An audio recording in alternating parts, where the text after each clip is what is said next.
Hey, Jeremy Jones here with thebookdistrict.com and askjeremyjones.com. I want to do this quick video from a recent podcast episode that we put out on the Book District podcast. And, after putting out some ideas about this episode, I came across this really great article that I just want to share with you here. And I always like to start with a quote. The purpose of life is not to be happy. It is to be useful, be honorable, be compassionate, and to have it make some difference that you've lived and lived well, by Ralph Waldo Emerson, who he's got some great quotes and did some great things. And this comes from our podcast episode number 56, Living a Life of Purpose.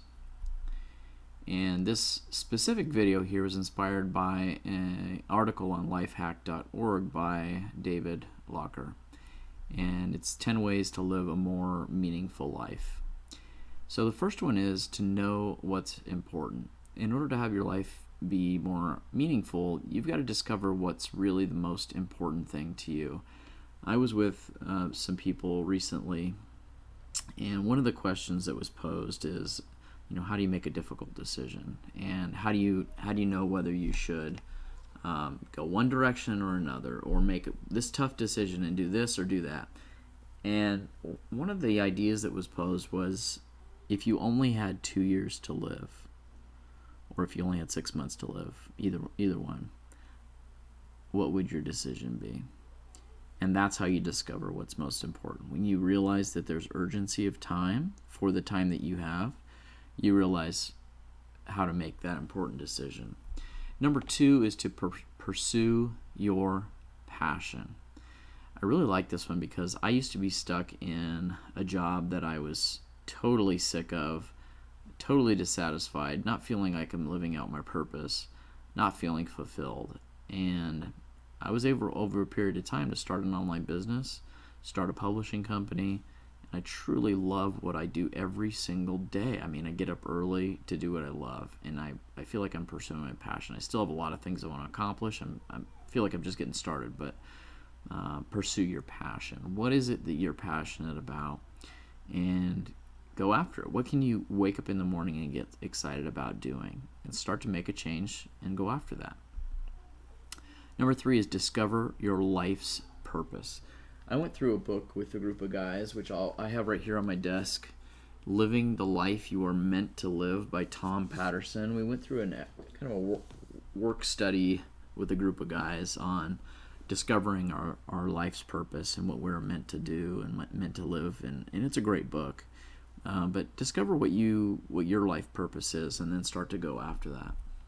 And number 4 is to be self-aware. Being aware of what's going on around you. Really take a moment to, observe what's happening, think about what's most important, and just work on being more self-aware. I really love this point that was made here in this article about being self-aware. Being aware of what you like and what you don't like. Being aware of what gets you excited and what drains you. And focus your attention on what fuels you and adds energy to you. And number 5 is focus. I feel like there's a lot of people that are really dissatisfied out there because of a lack of focus. And when you have a lack of focus, you don't feel purpose. One of the greatest things that I heard is that happiness doesn't come by attaining things, it comes by progress. And the way you make progress is you focus on something and then you make steps toward it. So this is a great one with focus. 6 is that people are more important than things. People more than things.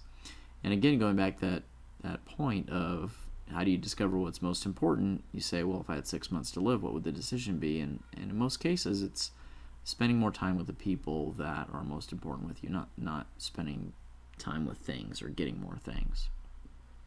Number 7 is live with compassion. Having compassion for other people and helping other people can really help bring more meaning into your life and feel like you have a life of purpose. And you really would have a life of purpose by doing that. So look in different ways that you can contribute into the lives of other people. Number 8 is find a way to give back.